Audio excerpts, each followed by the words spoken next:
அந்த அம்மா கண்டுபிடிக்காங்கிற விவரத்தை பார்க்கணும்னு சொல்லிட்டு அது மாதிரி செஞ்சாங்கன்னு அந்த வரலாறுல தொடர்ந்து பேசப்படுகிறது. இங்க என்ன விளங்குது? ஜின் என்ற ஒரு இனத்தை அல்லாஹ் ரப்புல் ஆலமீன் அவர்களுக்கு வசப்படுத்தி கொடுத்திருந்தார். அவர்கள் அந்த ஜின்களை வைத்து வேலை வாங்கினார்கள். ஒரு பாரதூரமான தூரத்தில் இருக்கக்கூடிய பொருட்களை கூட மிக எளிதாக மிக விரைவாக செய்து முடிக்கக்கூடிய ஆற்றலை அல்லாஹ் அவர்களுக்கு வழங்கியிருந்தார். இதுல இன்னொரு செய்தி நம்ம தெரியணும். ஜின்னு வந்துட்டதுனால ஜின்னு சம்பந்தமான ஒரு தகவலை சம்பந்தம் இல்லைன்னா கூட தெரிஞ்சுக்கணும். ஏன் அப்படின்னா ஜின்னை வச்சு நம்ம சமுதாயம் வழிகட்டு போய் கிடக்கு. எப்படி வழிகட்டு கிடக்குது?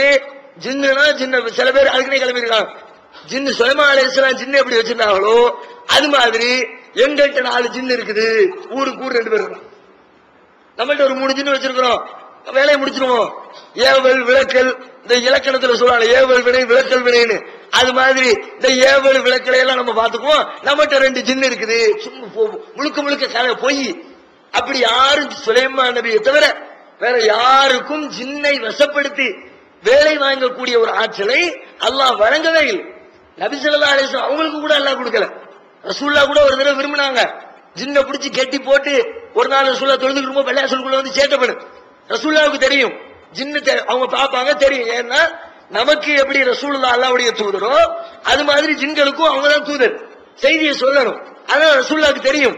அந்த தெரிஞ்ச அந்த ஜின்களை கண்களுக்கு தெரியக்கூடிய நபிகள் நாயகம் அவர்கள் கட்டி போட்டு மதீனத்து சிறுவர்களின் கரத்திலே கொடுத்து விளையாட கொடுக்க வேண்டும் என்று விரும்புகிறார்கள். அல்லாஹ் முடியாதுன்றான். அந்த பவரை ஏற்கனவே கொடுத்தாச்சு சுலைமானுக்கு. அல்லாஹ் நினைவுபடுத்தினா என் சகோதரர் சுலைமானுடைய பிரார்த்தனையை அல்லாஹ் எனக்கு நினைவுபடுத்தினான். அல்லாஹ் யாருக்கும் கொடுக்காத ஆட்சி எனக்கு கொடுன்னு அவர் கேட்டாரு. நான் அவருக்கு கொடுத்துட்டேன்.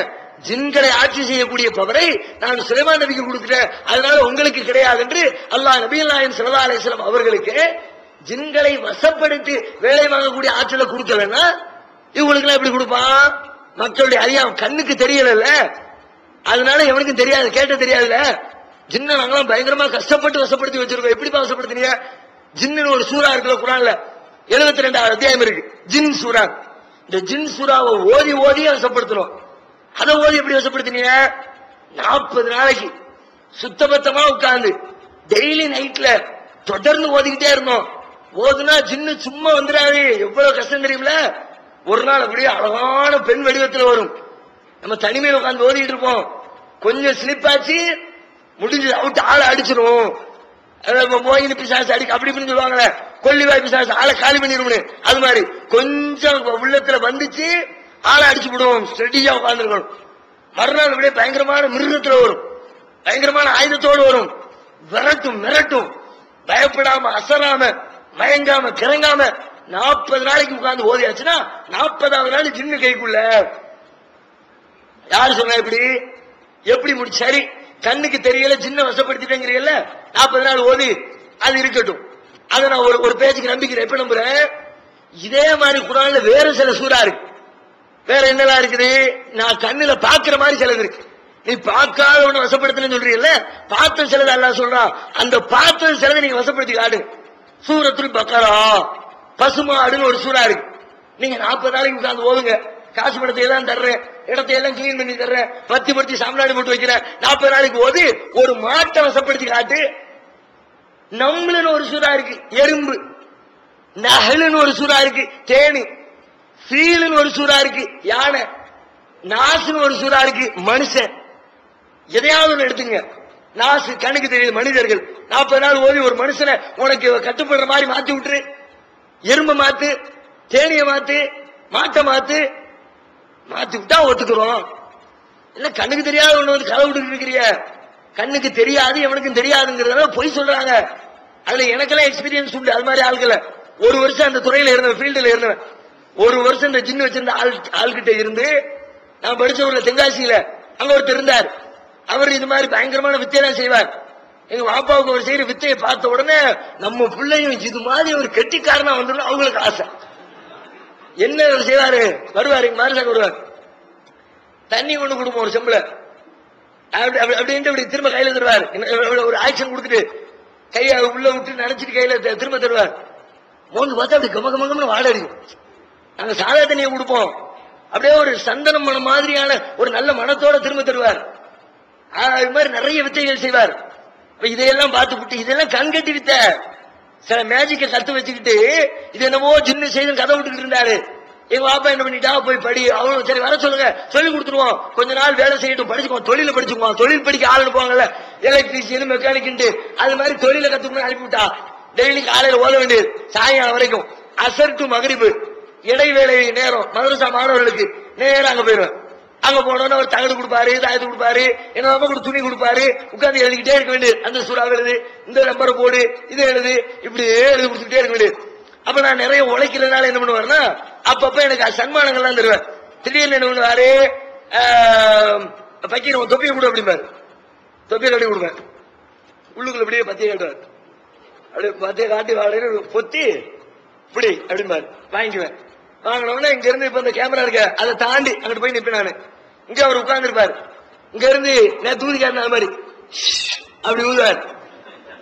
ஊதுனா அப்படி அந்த காத்து காதுல கையில வந்து அடிக்கிற அளவுக்கு அந்த டிஸ்டன்ஸ் நிற்பேன். அப்படியே ஊதிட்டு திறந்து பாருப்பாரு, திறந்து பார்த்தா உள்ள ஒரு 50 ரூபா இருக்கும், எடுத்துக்க உனக்கு நான் ஜமாய் அப்படின்பாரு. திடீர்னு என்ன பக்கீர் போய் இந்த பக்கத்து கடையில ஒரு கோல்ட் பிளாக் ஃபில்டர் வாங்கிக்கோ அப்படின்பாரு.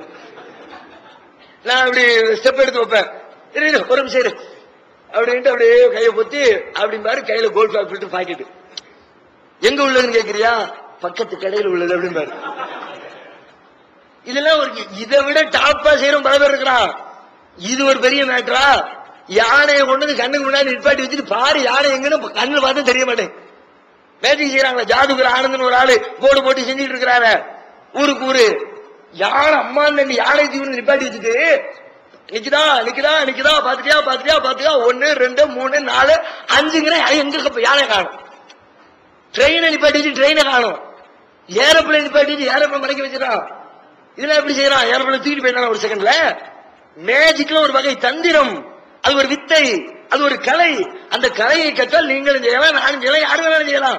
அதை தெரிஞ்சு வச்சுக்கிட்டு ஜின்னு இருக்குது, ஜின்னு இருக்குல்ல சரி வச்சுக்குவோம்.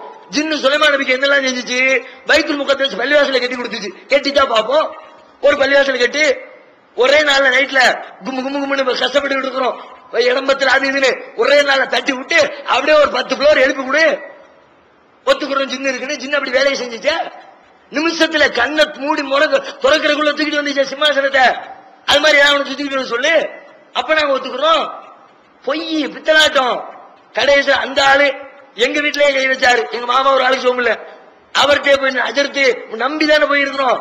நம்பரை போட்டு பார்த்துட்டு என்ன பேருப்பா, அப்துல் மஜீதா, உங்க மாமாவுக்கு செய்வன வச்சிருக்கிறான், குடு 5000 ரூபாய் 7 தண்ணி எடுத்து வை, வந்து ஓதுறேன்னு கதை விட்டு எல்லாம் நான் அனுபவப்பட்டது பிறகுதான் ஆஹா ஏமாத்திட்டாயா ஒண்ணு ஒண்ணா பாக்குற கவனிக்கிறேன். அதுக்கப்புறம் கூட உட்காந்து சரியான பித்தலாட்டக்காரனா இருக்கிறான், ஒண்ணு இல்ல. கடைசியில அந்த ஊரை விட்டு அடிச்சு துரத்துனாங்க. நிறைய தப்பு தண்டாலாம் நடக்க ஆரம்பிச்சு அது மோசமான விளைவுகளுக்கு பிறகு என்ன பாக்குறோம்னா, இது மாதிரி பல பேரு ஜின் வைத்திருக்கிறோம் என்று சொல்கிறார்கள். அவர்கள் சொல்வதை மக்கள் நம்புகிறார்கள், அவர்களுக்கு ஆற்றல் இருக்கிறது என்று விளங்குகிறார்கள். மார்க்கத்தில் அந்த நம்பிக்கை இல்ல, அப்படி நாம நம்ப கூடாது, அது ஒரு பெருங்குற்றம், அதை நாம விளங்கிக்கணும். அப்படிப்பட்ட ஒரு ஆற்றலை அதான் நமக்கு விளங்கல. சம்பந்தப்படலனா கூட ஜின்னு சம்பந்தமா வந்ததுனால இந்த கூடுதல் தகவலை தெரிஞ்சுக்கிறோம்.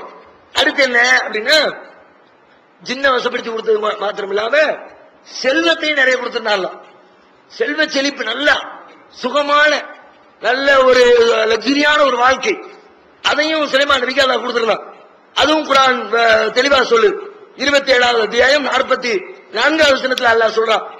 அந்த அம்மா அங்க இருந்து கிளம்பி வந்துருச்சு, பக்கத்து நாட்டு அரசி வந்த உடனே அந்த அம்மாவுக்கு சொல்லப்படுகிறது, கீழலஹா உதுகுலி அஸ்ஸரஹ, உள்ளே மாளிகைக்குள் நுழையுங்கள் என்று அந்த பெண்ணுக்கு சொல்லப்பட்டது. உள்ள வந்தவொன்னு பார்த்தா உள்ள கூட ஒரே தண்ணியா கிடக்கு. வீட்டு வாசல் எங்க வீட்டுக்குள்ள தண்ணி கொண்டு ஊத்தி வச்சுட்டு அந்த மாதிரி என்ன பண்ணுது, பழம்மா ராத்துஹு ஹசிபத்துஹு லுஜ்ஜத்தன் வ கஷபத்தான் சாக்கைஹா, அந்த மாதிரி தண்ணியில டிரெஸ் பெற்ற கூடாதுன்னு சொல்லிட்டு கீழே ஆடையை தூக்கி பிடிச்சு, கரணகாலுக்கு மேல ஆடைய நம்ம தண்ணியில் நடக்கும் போது தூக்கி பிடிப்போம்ல, அது மாதிரி